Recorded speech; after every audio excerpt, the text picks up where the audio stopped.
dando sequência aí aos estudos de genética, hoje a gente vai estudar um assunto chamado mendelismo. Mas quem é esse carinha simpático que está aparecendo aí? Quem foi Gregor Mendel? O Mendel foi um cara nascido na Áustria, em 1822. Ele foi um dos caras que descobriu aí as bases da genética e o que acabou mudando aí os rumos dos estudos dentro da biologia. Ele era um filho de camponeses e quando ele tinha uns 21 anos aproximadamente, ele foi para um mosteiro, onde ele se tornou um monge agostiniano. De lá, ele foi para a faculdade de Viena, onde ele estudou matemática, física e ciências naturais. Então, Mendel ele era monge, matemático e naturalista. Ele ficou mais ou menos aí uns 10 anos estudando a transmissão das características hereditárias e ele fazia os seus estudos com as ervilhas. Ele dividiu o seu tempo entre dar aulas na escola técnica e plantar as ervilhinhas no jardim do mosteiro, onde ele começou as suas experiências com cruzamentos de ervilhas diferentes. Mendel ele acompanhou alguns fatores, aí algumas características das ervilhas, que forneceu para ele dados importantes para formular leis da hereditariedade. Porém, na época do Mendel, não se existia nenhum estudo sobre DNA, sobre material genético. Isso foi aí descoberto praticamente um século depois. E mesmo sem ter esses conhecimentos, a partir aí das suas observações e dos seus cálculos matemáticos, o Mendel conseguiu compreender aí como é que algumas características hereditárias eram passadas ao longo das gerações. Mas por que ele estudou as ervilhinhas? Primeiro, porque é uma planta de fácil cultivo, de fácil cultivo inclusive na região onde o Mendel vivia. É uma planta de ciclo reprodutivo curto, ou seja, em pouco tempo ela dá sementes, os filhos das ervilhas, e esses, depois de um certo tempo, vão gerar mais ervilhas. As ervilhas elas produzem muitas sementes nas suas vagens e elas apresentam o que a gente chama de traços binários, que são características de fácil comparação, porque ou é uma coisa ou é outra. Então, os traços binários que o Mendel estudou das ervilhas foram o formato da vagem, a cor da vagem, o formato e a cor das sementes, a cor da casca da ervilha, a posição das flores, a cor das flores e a altura das plantinhas. Então, se você observar bem nesse quadro, tomando ali, por exemplo, a forma da vagem, ou ela é comprida ou ela é mais infladinha. Se você olhar a coloração, ou ela é verde ou ela é amarela. Então, esses são traços binários. Ou é uma coisa ou é outra. Então, isso fica fácil de se comparar e fácil de se calcular matematicamente. Então, como é que o Mendel realizou esses cruzamentos? Primeiro que ele pegava as ervilhinhas e ele ficava fazendo autofecundação. Ou seja, pegava o pólen da ervilha e colocava nela mesma, porque essas plantas elas têm a capacidade de se autofecundarem. Fazendo essas autofecundações, o Mendel obteve aí linhagens puras dessas sementinhas. Uma linhagem é um grupinho aí de descendentes de um ancestral comum. Então, a partir dessas autofecundações, ele conseguiu separar linhagens puras e linhagens híbridas. Uma linhagem pura era aquela linhagem em que os descendentes eram sempre iguais. Por exemplo, se a gente pegar a cor da ervilha, ele separou uma linhagem pura de ervilhas verdes. Todas as ervilhas dessa familhinha de ervilhas eram todas verdes. Ele pegou também a ervilha amarela. Cruzou, autofecundou, conseguiu aí descendentes sempre amarelos. Então, ele obteve essas linhagens puras. E aí, quando ele cruzou uma com a outra, ele obteve uma linhagem híbrida, que era uma linhagem que apresentava aí características diferenciadas, só que herdadas das linhagens puras. Então, ele tinha lá suas ervilhinhas amarelas puras, que só geravam ervilhas amarelas, as verdes puras, que só geravam ervilhas verdes, e as híbridas, elas conseguiam gerar tanto ervilhas amarelas quanto ervilhas verdes. Segura essa informação que lá na frente vai ser importante.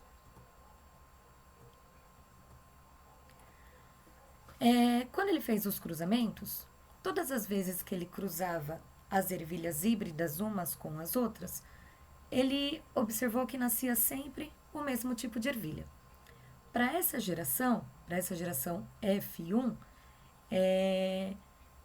só tinha 100% das mesmas características. Então, ele determinou que aquela característica, aquele fator que surgia 100% nessa geração, era um fator dominante. Aquela característica que após os cruzamentos aí entre os híbridos ressurgia na próxima geração, numa geração F2, ele chamou de fator recessivo. Alguns conceitos importantes que eu já passei para vocês na última aula, mas é importante relembrar. Eu vou considerar, então, esses seres aí como homozigotos ou heterozigotos. O homozigoto é aquele que vai apresentar os dois alelos iguais. O que são os alelos? São os genes. Então, um ser que é homozigoto, ele vai apresentar dois genes iguais para determinada característica, né? Esses genes aí que estão presentes nos mesmos locais, no mesmo locus gênico, em cromossomos homólogos, que são aqueles cromossomos que apresentam aí toda essa genética, essa carga genética para as mesmas características. Então, quem é homozigoto vai ter dois alelos iguais. Ou ele vai apresentar dois alelos dominantes, ou ele vai apresentar dois alelos recessivos. Já o heterozigoto é o híbrido, é aquele que vai apresentar o parzinho de alelos diferentes. Vai ter um gene dominante e um gene recessivo. Muito bem. Olha lá as ervilhinhas que eu mandei vocês guardarem a informação. Então, essas amarelas puras, eu vou considerar elas como o homozigoto dominante, azão, azão. As verdinhas serão homozigoto recessivo, azinho, azinho. Quando eu misturo, né, quando eu faço aí o cruzamento, quando o Mendel fez o cruzamento entre uma amarela pura e uma verde pura, ele obteve aí uma amarela híbrida, um heterozigoto, azão, azinho. E a partir das fecundações entre esses heterozigotos, surgiam na próxima geração, na geração F2, tanto ervilhas amarelas como ervilhas verdes. E aí, mais uma vez, ele ficava separando as linhagens puras. Com isso, Mendel chegou ao que nós conhecemos hoje como a primeira lei de Mendel, ou a lei da segregação dos gametas. Cada característica é determinada por dois fatores que se separam na formação dos gametas, aonde ocorrem aí em doses simples. Lembrando aí que gametas, no nosso caso, seres humanos, são os óvulos e os espermatozoides. Então, essa primeira lei da segregação, mas que também ficou conhecida como lei do monohibridismo, ela foi o resultado aí dessa série de cruzamentos com ervilhas ao longo de sucessivas gerações, mediante a observação aí da cor da ervilha, das outras características binárias, que permitiu aí ao Mendel dizer que existia nos híbridos essa possibilidade aí das características dominantes e recessivas. Então, cada caráter vai ser condicionado por um par de genes. Afinal, todo mundo aí veio de uma misturinha genética do pai com a mãe, né? Nós aí viemos da fecundação do óvulo pelo espermatozoide, que são os gametas. Só que esses gametas, eles vão carregar a informação genética em dose simples.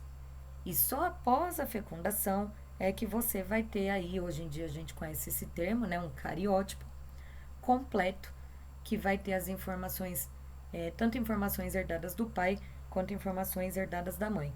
Então, nós podemos dizer que geneticamente nós somos 50% DNA do nosso pai, 50% DNA da nossa mãe. Então, a partir desse cruzamento de ervilha amarela azão-azão, homozigoto dominante, com ervilha verde azinho-azinho, homozigoto recessivo, ele obteve na geração F1 uma ervilhinha amarela, que é um heterozigoto. Por que ela é um heterozigoto? Porque aquela ervilha amarela ali, ela só pode enviar, ela só vai poder produzir gametas que carreguem o gene azão. A ervilhinha verde, ela só consegue produzir gametas que carregam o gene azinho. Então, quando você faz esse cruzamento, você obtém o heterozigoto azão-azinho. Quando o azão-azinho é fecundado por um azão-azinho, quando ele faz uma autofecundação entre esses heterozigotos, a gente vai obter aí uma proporção de ervilhas amarelas maior do que de ervilhas verdes. A gente tem aí 75% de ervilhas amarelas, que podem ser azão-azão ou azão-azinho, e 25% de ervilhas verdes, azinho-azinho. Então, se eu tenho ali as minhas ervilhinhas verdes e as minhas ervilhinhas amarelas, essas amarelinhas só conseguem produzir gameta vezão, que é o que ela carrega, que é a genética dela. As verdes só vão conseguir produzir gametas vezinho, que é o que ela pode enviar aí para os seus gametas. Então, ervilha amarela só produz gameta vezão, essa ervilha verde só produz o gameta vezinho. Quando ocorre a fecundação, na geração F1, temos aí uma ervilha amarela, que é vezão vezinho. Mas, poxa, professora, ela é amarela, por que ela não pode ser vezão vezão? Aí é que está o segredo da coisa. Quando a gente fala em caráter dominante, ele pode estar tanto numa situação aí de homozigose, um homozigoto, vezão no caso, mas o heterozigoto, por já carregar um único gene dominante, é esse gene que vai expressar a característica. Então, um heterozigoto, ele apresenta a característica dominante, mas é portador de um gene recessivo também, que pode ser aí enviado para os seus descendentes. Para fazer essa autofecundação, então fazer um cruzamento entre vezão-vezinho e vezão-vezinho, você pode jogar essa informação num quadrinho, que nós chamamos de quadro de Punnett. Esse quadro de Punnett é praticamente um jogo da velha. Nesse jogo da velha, você vai, então, separar os gametas na primeira linha horizontal e na primeira coluna vertical. O primeiro quadrinho aí, você não vai utilizar. Vai inutilizar, você pode marcar aí o símbolo de masculino e feminino. Tá? E aí, nessa parte aqui de cima, você vai colocar os gametas do pai, por exemplo, né, do pólen da planta, os gametas masculinos. Essa plantinha aqui só manda vezão-vezinho, então você vai separar. Aqui eu vou jogar o vezão e no próximo quadradinho eu vou jogar o vezinho. Eu separo os gametas, né? Uma vez que aí os gametas eles vão aparecer em dose simples, geneticamente falando. Lá na outra coluninha, na primeira coluninha, então, primeiro quadrinho inutilizado, vou separar os gametas do outro serzinho, da fêmea, da planta feminina. Então, se eu estou tendo uma autofecundação, é ele cruzando com ele mesmo. Vou colocar aqui, então, o vezão e aqui embaixo o vezinho. Para fazer o cruzamento, é batalha naval. Quem já brincou de batalha naval, quem já jogou batalha naval, sabe que é bem facinho. Você vai cruzar aí o que está na linha horizontal com o que vem na coluna na vertical. Então, esse vezão encontra esse vezão. Aqui eu vou ter uma planta amarela vezão. Esse vezão encontra um vezinho. Aqui eu vou ter uma amarela vezinho. heterozigoto. A mesma coisa aqui. Esse Vzão encontra esse Vzinho. Amarela, Vzão, Vzinho. E por último, no último quadradinho, Vzinho com Vzinho, eu vou ter aí uma ervilhinha verde, homozigoto recessivo, Vzinho, Vzinho. Quando eu tenho cruzamento entre heterozigotos, a proporção de características observadas, eu vou jogar ela em frações. Então, se eu pegar esse quadradão aqui de resultados, observe que você tem 4 resultados possíveis. Essa ervilha representa 1/4 dos resultados. Então, eu tenho aqui, ó, 1/4 de ervilha Vzão, Vzão, por exemplo. Então, cada quadradinho representa uma parte dentro de um todo composto por 4 partes. Essa primeira ervilha amarela aqui representa 1/4, essa outra aqui mais 1/4, mais 1/4 e mais 1/4, certo? Muito bem. Então, em relação às características observadas, a proporção de ervilhas que vai aparecer aí de um cruzamento entre heterozigotos será de 3/4 de ervilhas amarelas. Então, aqui, 1, 2, 3 ervilhas amarelas, 3/4 de ervilha amarela, 3 em 4 possibilidades. E de ervilha verde, eu vou ter 1/4 aí. Uma ervilha verde em 4 possibilidades. Se você quiser jogar isso para porcentagem, imagine então que o quadro de resultados é o 100%, porque é o total de resultados que tivemos. Você vai pegar 100 e vai dividir por 4. 100 dividido por 4 dá 25. Então, aqui eu tenho 25%, 25%, 25% e 25%. Eu posso dizer em porcentagem que desse cruzamento entre heterozigotos, 25% das ervilhas são verdes e 75% das ervilhas serão amarelas. Então, quando eu tenho esse cruzamento entre 2 heterozigotos, eu chego na proporção da primeira lei, que é 3/1. 3 amarelas para 1 ervilha verde. Proporção da primeira lei de Mendel para cruzamentos entre heterozigotos é a proporção de 3/1. Hoje nós consideramos Mendel como pai da genética, só que ele teve um reconhecimento tardio. Mendel não foi levado a sério logo de cara, não. Os trabalhos dele sobre hereditariedade, claro que projetaram aí uma luz nessas ideias relacionadas às leis de herança genética, só que elas não repercutiram muito bem, não, no meio científico da época. E como o coitadinho não tinha estímulo para continuar trabalhando, né? Parece que estamos sempre vivendo isso de que a ciência nunca é levada a sério. E como ele estava sempre muito ocupado com os afazeres lá do mosteiro, ele abandonou o trabalho científico dele. A obra dele ficou por muito tempo ignorada, e só lá no século XX, em algumas pesquisas aí de alguns cientistas, de alguns botânicos, né, que é essa galera aí que trabalha com planta, que esses carinhas aí resgataram os escritos do Mendel, as leis de Mendel, e observaram que o cara estava certo. O Mendel, coitadinho, tinha problema nos rins, morreu sem ser reconhecido e praticamente aí um século depois é que a galera levou em consideração que o Mendel estava certo. E hoje em dia ele é o pai da genética.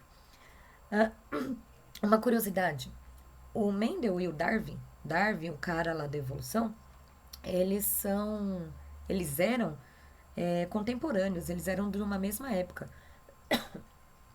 E se o Darwin tivesse considerado os trabalhos de Mendel naquele momento, né, em que ele estava estudando a evolução, a teoria dele não ia ter tantas lacunas na época.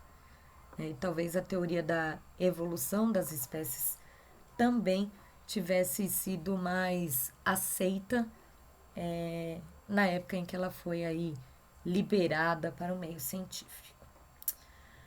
Muito bem, galera. É isso aí. Eu deixei para vocês esse mapinha mental que você encontra no canal do YouTube chamado Descomplica. Tá aí embaixo tá o link para você acessar o vídeo sobre esse mapinha. É muito interessante relacionar e correlacionar aí tudo que a gente viu na aula passada com essa aula de hoje. Vai facilitar aí o entendimento de vocês acerca desse tema, tá bom? Muito bem, galera. Então por hoje é só. Espero que vocês tenham gostado e até a próxima. Tchau, tchau.